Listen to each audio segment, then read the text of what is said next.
Hello shining stars, कैसे हैं आप सभी। आई होप आप सभी बहुत अच्छे होंगे। Welcome to my YouTube channel the real किस्से। दोस्तों, हम सब की जिंदगी एक किताब की तरह होती है और हर एक दिन एक नया चैप्टर शुरू होता है। हम सब की पूरी जिंदगी में कभी ना कभी कुछ ना कुछ ऐसा घटित जरूर हुआ होता है जिसे हम दूसरे लोगों के साथ शेयर नहीं कर सकते। दूसरे तो छोड़िए, इवन अपने लोगों के साथ भी शेयर नहीं कर सकते। पर अब आपको डरने की जरूरत नहीं है, क्योंकि मैं यहाँ पर हूँ जिसके साथ आप अपनी जिंदगी का हर एक किस्सा शेयर कर सकते हैं। हम आपकी आइडेंटिटी को बिल्कुल भी रिवील नहीं होने देंगे। आपके नाम को चेंज करेंगे, तब लोगों के सामने रिप्रेजेंट करेंगे। पूरी दुनिया आपकी स्टोरी सुनेगी, बट आपको बिना जाने।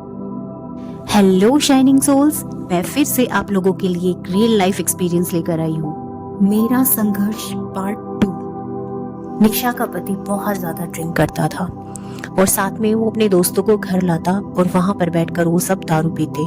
निशा को पहले से इन सब चीजों का पता होता था शायद, इसीलिए वो पहले ही अपने बेटे को लेकर दरवाजा बंद करके बैठ जाती थी। जब उसका पति पीकर बिल्कुल बेहोश हो जाता था तो जो साथ में लोग आए होते थे वो निशा का दरवाजा खटखटाते थे, बोलते थे भाभी हमें बात करनी है, दरवाजा खोलो।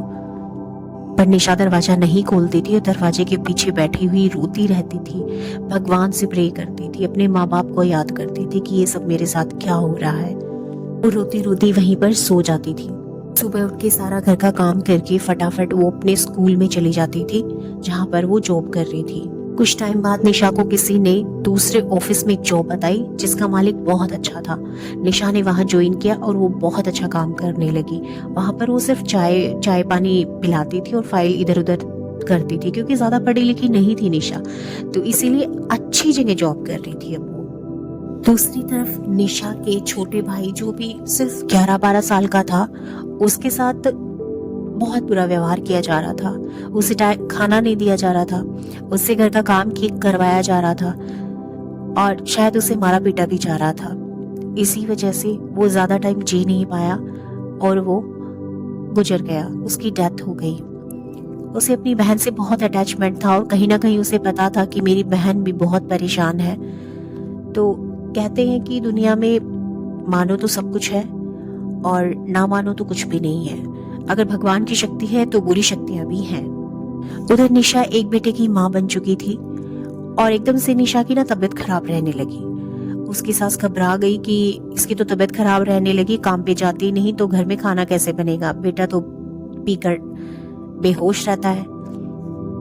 निशा को डॉक्टर को दिखाया गया। डॉक्टर ने कहा इसे कोई डॉक्टर की बीमारी नहीं है। तो निशा की सास ने एक बाबा को बुलाया और उसको दिखाया। तो बाबा ने बताया कि कोई एक ऐसी आत्मा है जो इसका भला चाहती है और वो इसको ले जाना चाहती है।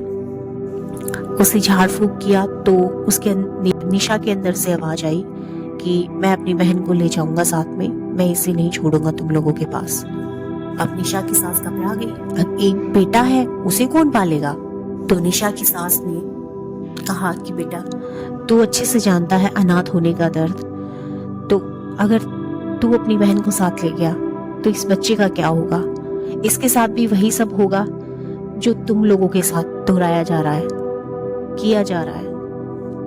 बस उस दिन का दिन है और आज का दिन है। निशा कभी बीमार नहीं रही, वो एकदम ठीक हो गई। कहीं ना कहीं एक भाई ने अपनी बहन के दर्द को, उस तकलीफ को समझा।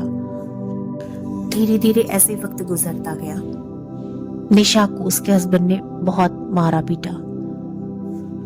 एक बार तो जो खाना बनाने का तवा होता है ना, वही उसे फेंक के मारा, जिससे उसके सर में काफी चोट आई।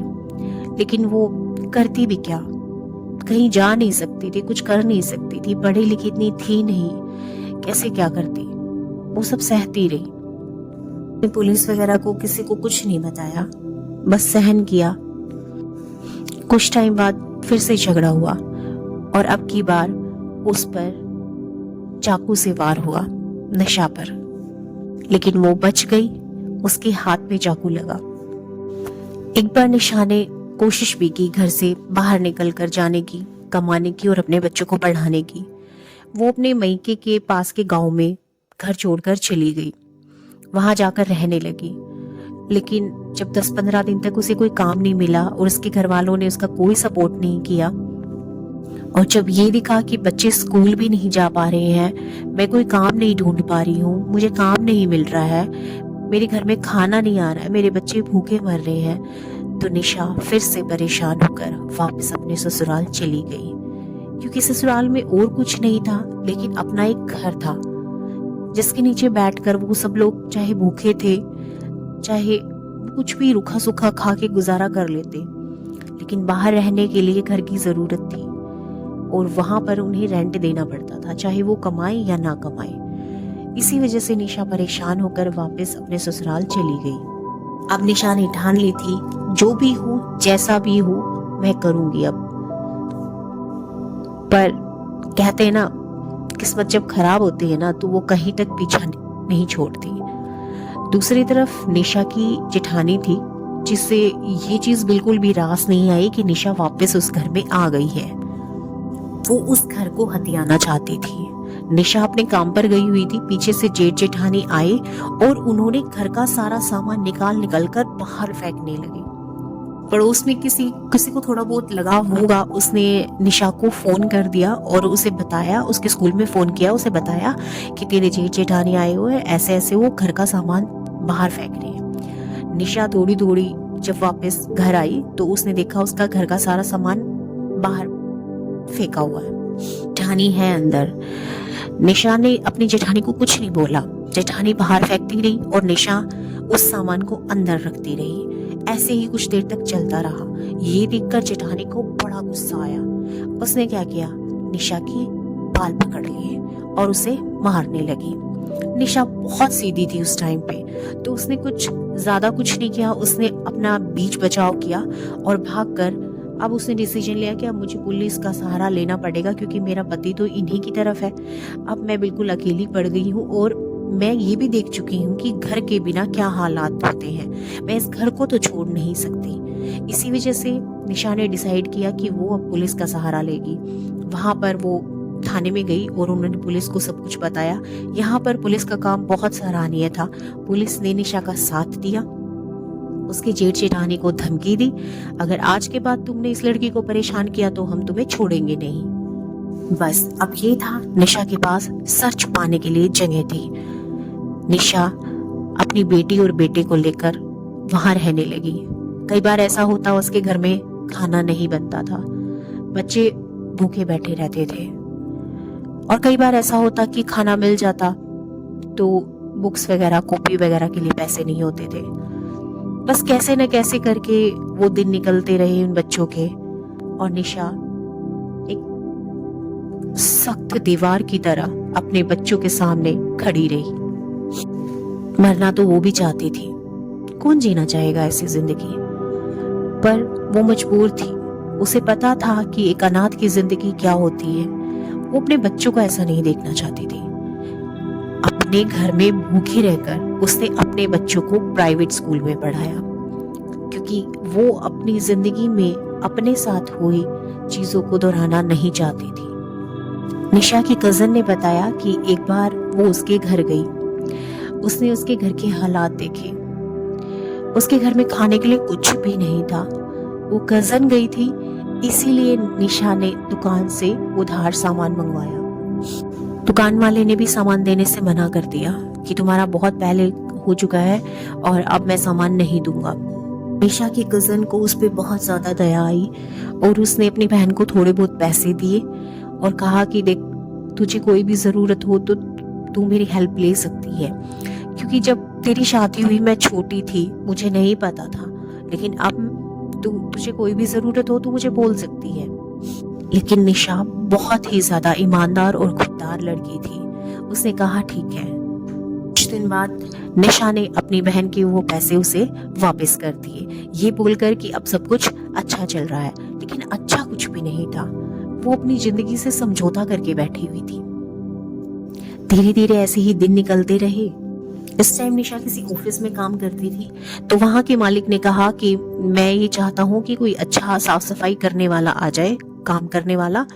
तो निशा ने कहा कि सर मैं चाय पानी पिलाती हूँ, फाइल इधर उधर करती हूँ, तो मैं साफ सफाई का भी काम कर दिया करूंगी। तो मालिक ने कहा ठीक है, जैसी तुम्हारी मर्जी, मैं तुम्हारी सैलरी बढ़ा दूंगा और तुम ये काम भी कर दिया करना। निशा की अब सैलरी बढ़ चुकी थी। दूसरी तरफ निशा का बेटा 12th पास आउट हो चुका था। निशा की बेटी बहुत ज्यादा इंटेलिजेंट थी, उसने साइंस स्ट्रीम ली थी और वो डॉक्टर बनना चाहती थी। बस फिर क्या था, बेटा एवरेज था, तो भाई ने सोचा कि हम क्यों ना अपनी बहन को मिलकर पढ़ाते हैं मम्मी, मैं अपनी एजुकेशन को भी जारी रखूंगा और साथ में मैं जॉब करूंगा, आपका सहारा होगा और हम अपनी बहन को अच्छे से पढ़ाएंगे। निशा और उसका बेटा लग गए काम करने। दूसरी तरफ निशा ने सोचा कि मैं अपनी इनकम और भी बढ़ा सकती हूँ। उसने पास वाले ऑफिस में बात की कि सफाई का अगर कोई काम है 1 घंटे का 15-20 मिनट का, तो आप मुझे बता दीजिए, मैं कर लूंगी। तो 1-2 ऑफिस उसे पास के मिल गए, जिसकी वजह से निशा सुबह जल्दी जाती, उन ऑफिस का काम करती और फिर अपने ऑफिस में काम करती। निशा की सैलरी भी इंक्रीज हो चुकी थी, साथ में उसका बेटा भी कमाता था। तो उन्होंने अपनी बेटी को, ज्यादा वो कुछ नहीं कर सके, लेकिन एक नर्स का कोर्स प्राइवेट इंस्टीट्यूट में उन्होंने अपनी बेटी से कराया। बेटी ने नर्सिंग का कोर्स खत्म करके अब वो अच्छी जॉब पर है, बेटा भी अच्छी जॉब पर है और निशा भी कमाती है। और दूसरी तरफ उसका पति फिजिकली रूप से कमजोर हो चुका है, वो कमाना तो छोड़ो, वो किश्तों पर सांस ले रहा है, लेकिन फिर भी निशा खड़ी है उसके साथ। कई बार उसकी तबीयत भी खराब हुई, निशा उसे हॉस्पिटल लेकर गई, उसे अच्छा खिलाती पिलाती है ताकि वो उनके सर पे बैठा रहे, दुनिया उनका फायदा ना उठाए। बस ये चाहती है, वो ये कहती है कि बस ये हमारे साथ रहे, मुझे इतना ही काफी है। और निशा की बेटी अब गवर्नमेंट जॉब पर है और उसका बेटा बहुत अच्छी कंपनी में काम करता है। काम निशा भी करती है और वो सब साथ मिलकर कमाते हैं। बहुत अच्छा घर उन्होंने बनवा लिया है, 1-2 प्लॉट उन्होंने खरीद लिए हैं। और दूसरी तरफ उसके पति की जो हालात है वो बहुत खराब है, पर वो फिर भी ये चाहते हैं कि उसका पति बैठा रहे उनके सर पे। तो उसे कमाने वमाने की तो बिल्कुल नहीं बोलते और उसे अच्छा खिलाते पिलाते हैं ताकि वो ज्यादा टाइम तक रह सके, क्योंकि एज्ड भी काफी है उसका हस्बैंड। तो अब टोटल मिला के निशा की लाइफ बहुत अच्छी है, वो अपनी जिंदगी जी रही है और अपने बच्चों को भी अच्छी लाइफ दे रही है। मोरल ऑफ द स्टोरी, जिंदगी में जो लोग डट के मेहनत करते हैं, एक दिशा में मेहनत करते हैं, उनकी कभी हार नहीं होती। और दूसरी चीज, माँ बाप है यार, इज्जत कर लो उनकी, वो जब तक है ना आप राजा हो, और जब वो नहीं है ना आप भिखारी भी नहीं हो। यही सच है। बिन माँ बाप की क्या जिंदगी होती है, इस स्टोरी सुन के आप लोगों को पता चल गया। तो जो आपके सर पे माँ बाप है ना, वो भगवान का रूप है, उन्हें पूजिए, उनका एक एक कहना मानिए और खुद को बहुत भाग्यवान समझिए, क्योंकि बहुत से ऐसे लोग हैं दुनिया में जिनके सर पे साया नहीं है और उनसे बड़ा दुखी कोई नहीं है। Thank you.